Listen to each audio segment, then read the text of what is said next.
nosotros nuestro abogado de cabecera, el licenciado Alejandro Jiménez, capitán cavernícola, que vamos a tratar un tema hoy escabroso, que la verdad es que hasta me duele el estómago. Abuso sexual en los menores. Así es. Dentro del programa de concientización y de información que tenemos aquí en los temas jurídicos, quise traer, porque todo el mundo le tiene miedo, esto es el Código Penal. Esto es un libro, esto es un catálogo de delitos que está a la disposición de cualquier persona, que cuesta nada y que muy pocos o nadie nos encargamos de tener un reglamento de tránsito o un código penal para darnos una idea de qué es lo que realmente nos protege. Por eso abusan tanto de nosotros. En el tema de los delitos sexuales, particularmente con los menores, fíjate, Anet, que en la gran mayoría de los mexicanos, y no es privativo de nuestro país, estamos hablando que alrededor del 42% de menores de edad han o hemos atravesado en alguna etapa de nuestra adolescencia con un tema sexual que pudo habernos sido precisamente placentero, informado, o de alguna manera no teníamos las herramientas para repeler una agresión o un abuso sexual de algún mayor. De ahí es cuando se empieza, dicen por ahí, que se descoyuntan. Así lo dicen en algún sector de la población, y de ahí empiezas a crecer con desinformación. Cuando tú le dices a tu hijo o a tu hija que nadie te debe tocar las partes de tu traje de baño, siendo un niño o una chiquita, que nadie puede, ni nadie debe, ni nadie está autorizado a tocarte o a molestarte en ese sentido, es cuando por pena no informamos a los menores cómo pueden repeler una agresión o por lo menos cómo poder establecer un cerco de protección. De ahí es cuando empieza entonces la gente a crecer con algún trauma. Estoy hablando trauma como golpe psicológico, no porque esté traumado como normalmente nosotros entendemos el caso de estar traumado o de estar acomplejado, que nada tiene que ver con eso. Es un golpe. Un trauma es un golpe que no necesariamente es físico, sino también psicológico. Entonces aquí lo que queremos nosotros ofrecer al público es esa información valiosa que ellos pueden tener para que sepan que los delitos cometidos contra menores, por lo tanto de 12 años, son penados de acuerdo al artículo actualmente 181 del Código Penal de 8 a 20 años de prisión. Entonces, estamos protegidos. ¿Y un abuso qué implica? Digo, ¿desde un toqueteo o desde qué grado ya es un abuso? Bueno, hay diferentes, desde luego, penalidades en ese tema de abuso sexual, o de violación o de estupro, ¿verdad? En donde uno habla desde una cuestión psicológica. Por ejemplo, cuando un mayor de edad está viendo una película pornográfica o una película en donde hay escenas eróticas fuertes que de ninguna manera y por ningún concepto puede ni debe dejar que un menor de edad lo vea. Claro. El inducir a un menor de edad a ese tipo de situaciones o el permitir o consentir que lo haga es un delito. Eso estamos hablando de una contaminación sexual porque no tienen las armas los menores de edad para concebir y para digerir que es una situación que en algún momento dado puede llegar a ser normal y en su momento placentero y el mero acto de la procreación que es maravilloso y sublime.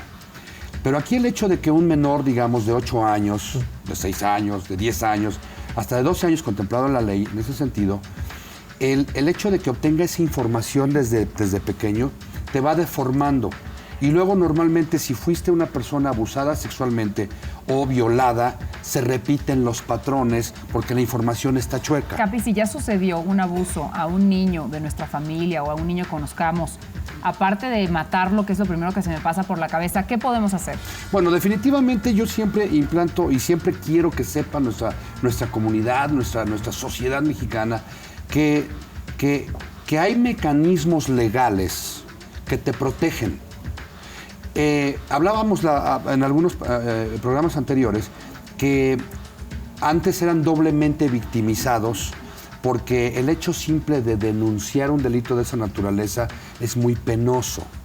El simple hecho de pasar por algún examen psicológico o físico, en el caso de que se les haya impuesto una cópula o una violación impropia, que es la introducción de algún objeto no idóneo en alguna vía sexual del ser humano, estamos hablando de que son delitos castigables severamente por la naturaleza torcida y por la naturaleza en donde puedes desviar la vida completamente de un ser humano. ¿A dónde vamos? ¿Con quién hay que denunciarlo? ¿De qué manera para que nos crean? ¿Qué pruebas hay que llevar? Siempre ante el Ministerio Público. El órgano de acusación representante de la sociedad es el Ministerio Público. Es a quien le das la noticia criminal. ¿Y cuánto tiempo tienen? Porque a lo mejor pasaron meses y no se atrevió a hablar el niño. ¿Cuánto tiempo tienen para poder ir y acusar? Mira, en la gran mayoría de los delitos estás hablando de que es más o menos, es un año, digamos, para que no te prescriba la pretensión punitiva, para que no te prescriba el que tú tengas el derecho a denunciar.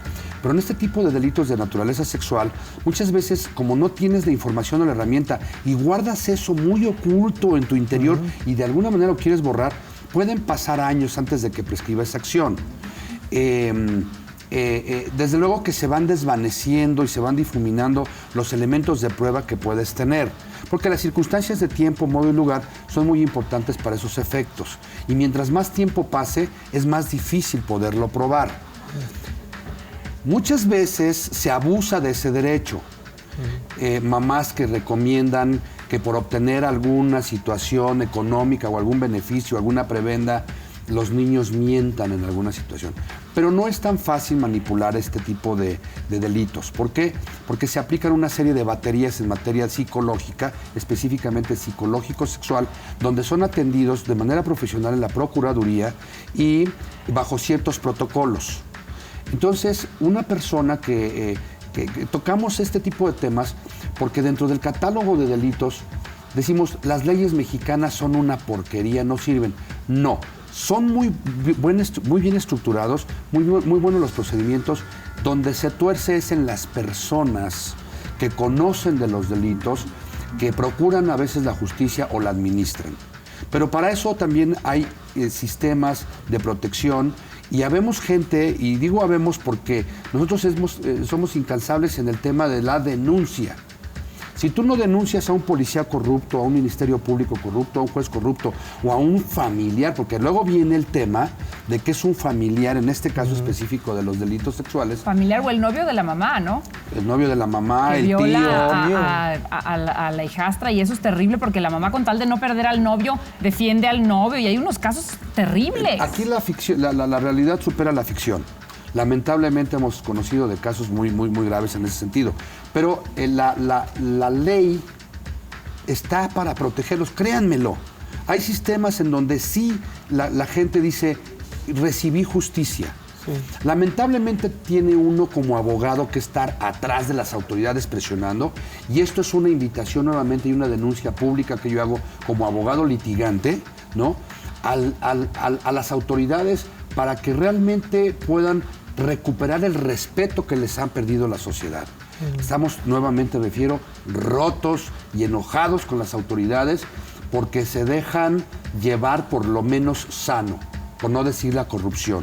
Salvo muy honrosas excepciones que he tenido el gusto de conocer y de tratar y de litigar en algunos o muchos juzgados, sí hay otros que de plano han sido denunciados por obstrucción o por prestarse a tema de la corrupción o de manipular pruebas, ¿no? Y aquí en México son de los delitos más comunes, ¿verdad? En nuestra sociedad no es privativo de una clase social baja, media o alta. Tanto la violencia como el tema de los delitos sexuales se dan en las más altas esferas. Se dan en las esferas medias y bajas en un porcentaje más o menos igual. La educación evidentemente es la mejor arma que ustedes pueden dar. Nosotros como padres de familia, lo que primero tenemos que ver es a nivel preventivo, a través de programas de educación sexual. Claro. Y también aquí una llamada de atención a los medios de comunicación, porque de repente me ha tocado estar viendo un programa de clasificación A y de repente comerciales o circunstancias que ven y que te impacta a la vista, ¿no? Sí. Pero entonces tienes que preparar a tus hijos para esos efectos. Claro. La conclusión de esto es que sepan que hay un capítulo específico de delitos de naturaleza sexual que protege no solamente a los menores, sino a todos por igual. Pues hay que revisarlo, muy importante. Gracias, Capi, un tema muy interesante. Habrá que traer también un psicólogo que intervenga y seguirlo porque está de verdad que muy bueno. Gracias. Muchas Hacemos gracias. una pausa, regresamos. Háblenos.